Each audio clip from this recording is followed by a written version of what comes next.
বিসমিল্লাহিররহমানিররহিম। আসসালামু আলাইকুম স্নেহের সুপ্রিয় শিক্ষার্থীবৃন্দ, তোমাদেরকে welcome to digital education Bangladesh. আজকে আমরা শিখব গুরুত্বপূর্ণ একটি অধ্যায়, নাম হলো টেন্স। প্রত্যেক শিক্ষার্থীদের জানা উচিত নো অ্যাবাউট টেন্স। শিক্ষার্থীবৃন্দ, টেন্স কাকে বলে?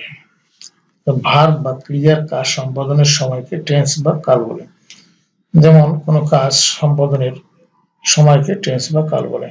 টেন্স দ্বারা সময়কে উল্লেখ করা হয় এবং যা বর্তমান, অতীত কিংবা ভবিষ্যৎ হতে পারে। টেন্স কত প্রকার ও কি কি? তো টেন্স প্রধানত তিন প্রকার, যেমন প্রেজেন্ট টেন্স বা বর্তমানকাল, পাস্ট টেন্স বা অতীতকাল, ফিউচার টেন্স বা ভবিষ্যৎকাল। প্রেজেন্ট টেন্স কাকে বলে? যে ভার্বের কাজ বর্তমানে সম্পন্ন হয় বোঝায় তাকে বা তার কালকে প্রেজেন্ট টেন্স বলে, যেমন I go to school. Past tense কাকে বলে?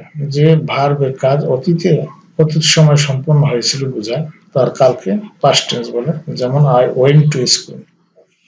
আর ফিউচার টেন্স কাকে বলে? যে ভার্বের কাজ ভবিষ্যৎ সময় সম্পন্ন হবে বোঝায় তাকে বা তার কালকে ফিউচার টেন্স বলে, যেমন I shall go to school. Present tense কত প্রকার ও কি? উত্তর হচ্ছে প্রেজেন্ট টেন্স চার প্রকার, যেমন present indefinite tense, present continuous tense, present perfect tense, present perfect continuous tense. প্রতিটি টেন্সকে এই চার ভাগে ভাগ করা হয়। আমরা আজকে এই প্রেজেন্ট টেন্সের এই ভাগগুলো শিখব। কেমন? একসাথে সবগুলো টেন্স শিখলে ক্লাসটা অনেক লম্বা হবে, তাই একটা একটা করে টেন্সকে আমরা ভালোভাবে শিখব। আজকে শিখব প্রেজেন্ট টেন্সের যে ভাগগুলো আছে, এই ভাগগুলো আমরা শিখব। তো প্রেজেন্ট ইনডিফিনিট টেন্স কাকে বলে? উত্তর হচ্ছে কোনো কাজ সাধারণভাবে হয় বা হচ্ছে এমন অর্থ প্রকাশ করলে ভার্বের প্রেজেন্ট ইনডিফিনিট টেন্স বা অনির্দিষ্ট বর্তমানকাল হয়। প্রেজেন্ট ইনডিফিনিট টেন্সের গঠন প্রণালী হচ্ছে যে প্রথমে বসবে সাবজেক্ট বা কর্তা। সাবজেক্টটি নাউন ও হতে পারে বা প্রোনাউন হতে পারে। এরপর বসবে ভার্ব বা ক্রিয়া এবং শেষে বসবে অবজেক্ট বা কর্মপদ। অনেক বাক্যে অবজেক্ট নাও থাকতে পারে। সুতরাং সূত্রটি হলো subject plus verb plus object.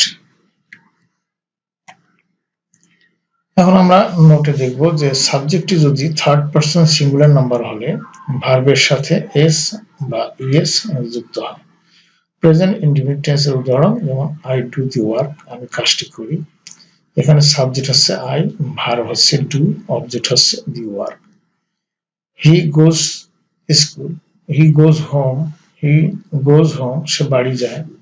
এখানে সাবজেক্ট হচ্ছে হি, ভার্ব হচ্ছে গোজ, অবজেক্ট হচ্ছে হোম। এখানে লক্ষ্য করলে দেখা যাবে যে ভার্বের সাথে যুক্ত ইএস হয়েছে, ভার্বের সঙ্গে ইএস যুক্ত হয়েছে, কারণ এখানে সাবজেক্টটি থার্ড পারসন সিঙ্গুলার নাম্বার, এর জন্য হি গোজ হোম, সে বাড়ি যায়।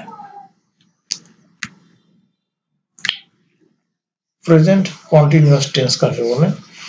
বাংলা চেনার উপায় আছে যে কোনো কাজ হচ্ছে বা চলছে, তবে কাজটি এখনো শেষ হয়নি, এমন ধরনের অর্থ প্রকাশ করলে তাকে প্রেজেন্ট কন্টিনিউয়াস টেন্স বা ঘটমান বর্তমান কাল বলে। প্রেজেন্ট কন্টিনিউয়াস টেন্সের গঠন প্রণালী, প্রথমে বসবে সাবজেক্ট বা কর্তা। সাবজেক্টটি নাউনও হতে পারে বা প্রোনাউনও হতে পারে।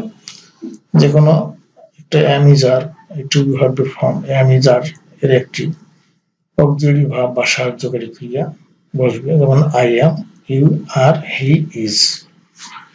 তারপরে বসবে প্রিন্সিপাল ভার্ব বা প্রধান ক্রিয়াপদ, এবং প্রধান ক্রিয়াপদের সঙ্গে আইএনজি যুক্ত করতে হবে। এবং 4 নম্বর আছে শেষে বসবে অবজেক্ট বা কর্মপদ, অনেক বাক্যে অবজেক্ট নাও থাকতে পারে। সুতরাং সূত্রটি হলো subject plus am is are plus ভার্বের সাথে আইএনজি যোগ করতে হবে, এরপরে প্লাস অবজেক্ট। নোট আছে যে সাবজেক্টটি যদি first person singular number I হয় তবে অক্সিলারি ভার্ব বা সাহায্যকারী ক্রিয়া অ্যাম হবে, আই থাকলে আই অ্যাম।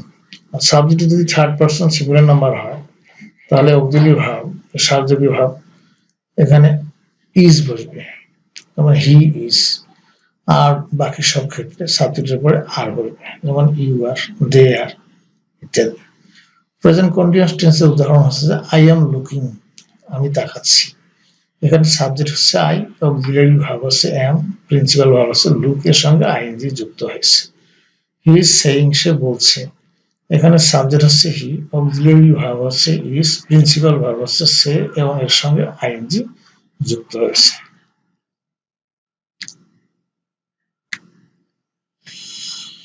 3 নম্বর উদাহরণ হচ্ছে we are catching the fish, আমরা মাছ ধরছি। এখানে সাবজেক্ট হচ্ছে উই, অক্সিলারি ভার্ব হচ্ছে আর প্রিন্সিপাল ভার্ব হচ্ছে ক্যাচ, এর সঙ্গে আইএনজি যুক্ত হয়েছে। প্রেজেন্ট পারফেক্ট টেন্স কাকে বলে? এইমাত্র কোনো কাজ শেষ হলো কিংবা কোনো কাজ শেষ হয়েছে কিন্তু তার রেশ এখনো বর্তমান আছে, এমন অর্থ প্রকাশ পেলে তাকে প্রেজেন্ট পারফেক্ট টেন্স বলে। প্রেজেন্ট পারফেক্ট টেন্সের গঠন প্রণালী: প্রথমে বসবে সাবজেক্ট বা কর্তা, সাবজেক্টটি নাউন হতে পারে বা প্রোনাউন হতে পারে। 2 নম্বর যে কোনো একটা ভার্ব হ্যাজ অথবা হ্যাজ, হ্যাভ অথবা হ্যাজ একটি উদ্যোগী ভার্ব এর সাহায্যকারী ক্রিয়া। তারপর বসবে প্রিন্সিপাল ভার্ব বা প্রধান ক্রিয়াপদের সঙ্গে পাস্ট পার্টিসিপল ফর্ম বসবে। শেষে বসবে অবজেক্ট বা কর্মপদ। অনেক বাক্যে অবজেক্ট নাও থাকতে পারে। নোট: সাবজেক্টে যদি থার্ড পারসন সিঙ্গুলার নাম্বার হয় তাহলে অক্সিলারি ভার্ব বা সাহায্যকারী ক্রিয়া হ্যাজ বসবে, আর বাকি সব ক্ষেত্রে সাবজেক্টের পরে হ্যাভ বসবে। প্রেজেন্ট পারফেক্ট টেন্সের উদাহরণ হচ্ছে আই হ্যাভ ডান, আমি করেছি। এখানে সাবজেক্ট হচ্ছে আই, অক্সিলারি ভার্ব হচ্ছে হ্যাভ, প্রিন্সিপাল ভার্ব আছে পাস্ট পার্টিসিপল ফর্ম যেমন ডু, ডিড, ডান, ডানকে বসানো হয়েছে। উই হ্যাভ সিন, আমরা দেখেছি। এখানে সাবজেক্ট হচ্ছে উই, অক্সিলারি ভার্ব হচ্ছে হ্যাভ, প্রিন্সিপাল ভার্বের পাস্ট পার্টিসিপল ফর্ম হচ্ছে সিন। আরেকটা উদাহরণ হচ্ছে হি হ্যাজ টেকেন, সে নিয়েছে। এখানে সাবজেক্ট হচ্ছে হি, অক্সিলারি ভার্ব হচ্ছে হ্যাজ, প্রিন্সিপাল ভার্ব হচ্ছে পাস্ট পার্টিসিপল ফর্ম যেমন টেকেন।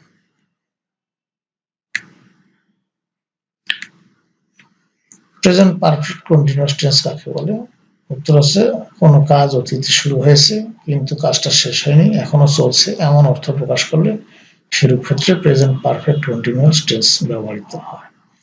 প্রেজেন্ট পারফেক্ট কন্টিনিউয়াস টেন্সের গঠন হচ্ছে প্রথমে সাবজেক্ট বসবে, সাবজেক্টটি নাউন হতে পারে বা প্রোনাউন হতে পারে। সাবজেক্টের পরে যে কোনো একটি অক্সিলারি ভার্ব হ্যাভ অথবা হ্যাজ বসবে। অক্সিলারি ভার্বের পরে বিং শব্দটি বসবে, তারপর প্রিন্সিপাল ভার্ব বা মূল ক্রিয়াপদের সঙ্গে আইএনজি যুক্ত হয়ে বসবে। প্রিন্সিপাল ভার্ব বা মূল ক্রিয়াপদের পরে অবজেক্ট বসবে। অবজেক্টের পরে বসবে নির্দিষ্ট সময় বা অনির্দিষ্ট সময়। সময় নির্দিষ্ট থাকলে সিন এবং সময় নির্দিষ্ট না থাকলে ফর ব্যবহৃত হবে। এছাড়াও প্রিপোজিশন, অ্যাডজেক্টিভ এবং অ্যাডভার্ব প্রভৃতি যথাযথভাবে বসবে। সূত্রটি হলো সাবজেক্ট, তারপরে হ্যাভ অথবা হ্যাজ, এরপরে বিং বসাতে হবে, তারপরে ভার্বের সাথে আইএনজি যুক্ত করতে হবে, এরপরে অবজেক্ট, এরপরে হলো সিন অথবা ফর, এরপরে হলো আদার।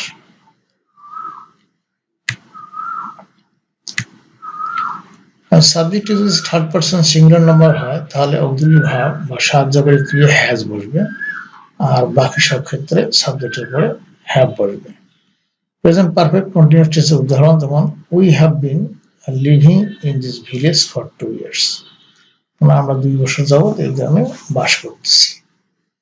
প্রথম বসেছে সাবজেক্ট, তারপরে উই, যেমন তারপর বসেছে অক্সিলারি ভার্ব যেমন হ্যাভ, এরপর বসেছে বিন, তারপর প্রিন্সিপাল ভার্বের সঙ্গে আইএনজি যুক্ত হয়েছে। লিভিং বসেছে, তারপর অনির্দিষ্ট সময় 2 years এর আগে ফর বসেছে এখানে। 2 নম্বর উদাহরণ হচ্ছে they have been reading in this college since July last. এখানে প্রথমে বসেছে সাবজেক্ট দে, তারপর বসেছে অক্সিলারি ভার্ব হ্যাভ, এরপরে বসেছে বিন, তারপরে প্রিন্সিপাল ভার্বের সঙ্গে আইএনজি যুক্ত হয়েছে। রিডিং বসেছে, রিডের সাথে এখানে আইএনজি যুক্ত হয়েছে রিডিং, তারপরে নির্দিষ্ট সময় জুলাই জাস্ট এর আগে সিন্স বসেছে।